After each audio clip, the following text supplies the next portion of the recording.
Students, आज हम class 9 की डीओई वर्कशीट 47 करने जा रहे हैं। हमारा टॉपिक है volume of sphere and hemisphere, गोले और अर्धगोले का आयतन।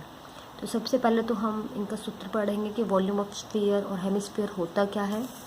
आपका वॉल्यूम ऑफ स्फीयर होता है 4/3 पाई आर घन, पाई आर क्यूब हम बोलते हैं, और आर यहाँ पे क्या है, हमारी गोले की त्रिज्या है।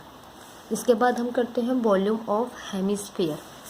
हेमिस्फीयर अर्धगोला, तो अगर अर्धगोला है तो इसकी कैपेसिटी, इसकी क्षमता भी गोले से आधी होगी।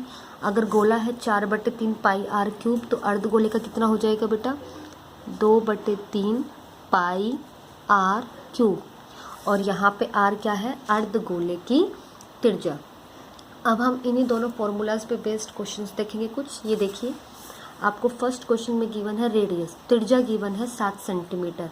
आपको गोले का आयतन निकालना है। तो पहले तो हम फॉर्मूला लिखेंगे। गोले का आयतन क्या होता है, 4/3 पाई आर क्यूब, रेडियस का क्यूब। और रेडियस आपको त्रिज्या गिवन है 7 सेंटीमीटर। वैल्यू पुट करेंगे 4/3, पाई का मतलब 22/7, और आर घन, घन का मतलब 3 बार, तो आर को 3 बार लिखेंगे, 7 × 7 × 7। और क्योंकि आयतन निकाल रहे हैं तो क्यूबिक सेंटीमीटर आएगा या घन सेंटीमीटर आप इसको बोल सकते हैं। 7 से 7 कट करेंगे, बाकी जो टर्म्स बची हैं 4 × 22 × 7 × 7/3 सेंटीमीटर क्यूब। इसको आप सिंप्लीफाई करके लिखेंगे। अब इसके बाद आप ये देखिए सेकंड क्वेश्चन में। सेकंड क्वेश्चन में आपको रेडियस, त्रिज्या गिवन है। किसकी त्रिज्या गिवन है बच्चों, हेमिस्फीयर। एक हेमिस्फीयर, एक अर्धगोला कटोरा है, एक कटोरे की शेप है जिसकी त्रिज्या आपको 3.5 सेंटीमीटर दे रखा है। आपको बताना है कि उस कटोरे में कितना पानी आ सकता है, कितनी कैपेसिटी है, कितनी धारिता है उसकी, यानी हमें उसका वॉल्यूम निकालना है। इस बार अर्धगोला है, तो अर्धगोले का आयतन हमारे पास क्या होता है, 2/3 पाई आर क्यूब। फिर से आर, आर त्रिज्या है किसकी, हेमिस्फीयर, अर्धगोले की, तो 2/3 गुना 22/7। आर, आर का मतलब त्रिज्या 3.5 है, तो 3 बार आएगा ये, 3.5 3.5 3.5। अगर मैं पॉइंट हटा के लिखती हूँ तो अपॉन में आएगा 10 10 10। इसको हम सॉल्व करेंगे। 7 1 जार 7, 7 5 जार 35, 2 5 जार 10, तो एक 10 कैंसिल आउट हो गया। बाकी टर्म जो भी आपकी बची है, 22 × 35 × 35 अपॉन में 3 × 10 × 10। इसको सिंप्लीफाई आप करके लिखेंगे तो ये उस कटोरे की क्या आ गई, धारिता आ गई है, उसकी कैपेसिटी आ गई है। सिंपल हमें त्रिज्या दे रखी है और हमें निकालना है उनका आयतन। अब जो नेक्स्ट क्वेश्चन है, थर्ड क्वेश्चन, ऐसा ही क्वेश्चन हमारा पिछली बार भी आया था कि आपको गोले का पृष्ठीय क्षेत्रफल दे रखा था 154 सेंटीमीटर स्क्वायर, और आपसे वहाँ पे त्रिज्या पूछी गई थी। लेकिन यहाँ पे वो पूछ रहा है कि उसी गोले का आयतन क्या होगा। लेकिन आयतन का जो फॉर्मूला होता है बेटा, उसके लिए आपको त्रिज्या चाहिएगी, त्रिज्या होगी तभी आप आयतन निकाल सकते हैं। तो पहले तो हम पृष्ठीय क्षेत्रफल, सरफेस एरिया का फॉर्मूला लगाकर रेडियस निकालेंगे। सरफेस एरिया क्या होता है गोले का, 4 पाई आर स्क्वायर बराबर किसके दे रखा है, 154। सारी वैल्यूज हम पुट करेंगे, 4 × 22/7 इंटू रेडियस का स्क्वायर इज इक्वल टू 154।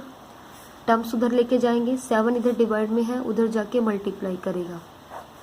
4 और 22 मल्टीप्लाई में इधर आके डिवाइड करेंगे। हमने 2 से कैंसिल आउट किया और फिर हमने 11 से कर दिया, तो आपके पास आया 7 × 7, 2 × 2। ये आर स्क्वायर है, तो मुझे आर की वैल्यू निकालनी है। आर क्या आ जाएगा आपके पास, 7 × 7 अपॉन में 2 × 2, इसका स्क्वायर रूट, तो एक एक टर्म बाहर निकल के आएंगी।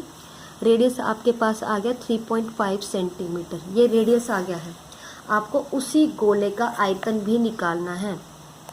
तो volume of sphere, volume of sphere आपके पास क्या आएगा, गोले का आयतन, गोले का आयतन, गोले का आयतन आपको दे रखा है कितना होता है, 4/3 पाई त्रिज्या का घन, रेडियस का क्यूब, तो 4/3 पाई। आर आपने अभी निकाला, पाई की वैल्यू भी आपको पता है कितनी होती है, 22/7।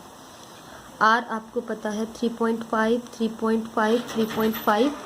जब मैं पॉइंट हटा के लिखूंगी तो आपका आएगा 10। कैंसिल आउट करेंगे, 7 1 ज़ार 7, 7 5 ज़ार 35, 5 1 ज़ार 5, 5 2 ज़ार 10, 2 1 ज़ार 2, 2 2 ज़ार 4। बाकी टर्म्स में कैंसिल नहीं कर रही हूँ क्योंकि जितने आपके पास अपॉन में 10 होंगे इजीली आप उनको डेसिमल में काउंट कर सकते हैं। इसको आप सिंप्लीफाई करेंगे, ये आपके पास आ जाएगा वॉल्यूम ऑफ स्फीयर, जो भी आपके पास फाइनल रिजल्ट आएगा। 10 और 10 को मैं 35 से कैंसिल आउट नहीं कर रही हूँ क्योंकि आप इसको इजीली दशमलव में कर सकते हैं, डेसिमल में कर सकते हैं। तो पूरी जो भी टर्म आएगी उसको 3 से डिवाइड करके इजीली मैं डेसिमल में कर सकती हूँ। तो सिंप्लीफाई आप करेंगे बेटा, कुछ भी नहीं है, एक छोटा सा फॉर्मूला है जिसके लिए आपको सिर्फ त्रिज्या की ज़रूरत है, चाहे वो गोले की बात कर रहा है चाहे वो अर्धगोले की बात कर रहा है। दोनों ही केसेस में आपको आर चाहिए, बस आर मिल गया, क्वेश्चन ख़त्म वहीं पर आपका। अब ये देखिए जो आपका 4th क्वेश्चन है, आपको दे रखा है कि जो गोले का आयतन है और गोले का संपूर्ण पृष्ठीय क्षेत्रफल है वो दोनों आपस में इक्वल हैं। वॉल्यूम ऑफ स्फीयर आपको बराबर दे रखा है सरफेस एरिया ऑफ स्फीयर। तो वॉल्यूम ऑफ स्फीयर कितना होता है आपके पास 4/3 पाई आर क्यूब, और सरफेस एरिया ऑफ स्फीयर आपके पास कितना होता है 4 पाई आर स्क्वायर। आपको त्रिज्या निकालनी है, रेडियस निकालना है। तो ध्यान से देखिए, आर क्यूब है इधर, सारी टर्म्स उधर लेके जाओ, 4 पाई आर स्क्वायर, 3 इधर डिवाइड में उधर जाके मल्टीप्लाई करेगा, और आर क्यूब के साथ यहाँ पे 4 और पाई मल्टीप्लाई में इधर आके डिवाइड करेंगे। 4 पाई से 4 पाई कैंसिल आउट, ये स्क्वायर था आपका बेटा। आपके पास बचा क्या, आर क्यूब बराबर है R square multiply 3, R square इधर आके भाग करेगा, बराबर है 3। यहाँ 2 आर है, यहाँ 3 आर है, तो 2 आर काट दिए, 1 आर बचा, यानी रेडियस। तो रेडियस ऑफ स्फीयर आपके पास कितना आ गया बेटा 3 सेंटीमीटर।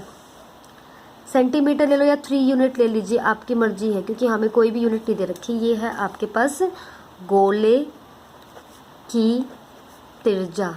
ये आपके पास क्या था बेटा, गोले की त्रिज्या। दोबारा से इस क्वेश्चन को देखिए बेटा, आपको गोले का आयतन वॉल्यूम ऑफ स्फीयर और सरफेस एरिया आपस में बराबर दे रखे हैं। मैंने बराबर इक्वेट किया तो मैं सारी टर्म्स को उधर लेके गई हूँ। 3 यहाँ डिवाइड में था, उधर जाके मल्टीप्लाई करेगा, 4 पाई यहाँ मल्टीप्लाई में था, इधर आके डिवाइड करेगा। सारी टर्म करी, यहाँ पे 2 आर है, यहाँ पे 3 आर है, कैंसिल आउट होके 1 आर बचेगा, 1 आर बराबर है 3। यानी रेडियस ऑफ स्फीयर, गोले की त्रिज्या आपके पास आ गई 3 यूनिट। 3 सेंटीमीटर भी आप लिख सकते हैं, कुछ भी आप लिख सकते हैं इसको। तो आपके इसी तरीके से 3-4 एग्जाम्पल्स भी जो आप खुद करेंगे, और 4 आपके ये सोल्व्ड क्वेश्चंस है। इस वीडियो को अच्छे से करेंगे और इवनिंग तक अपनी वर्कशीट सेंड करेंगे।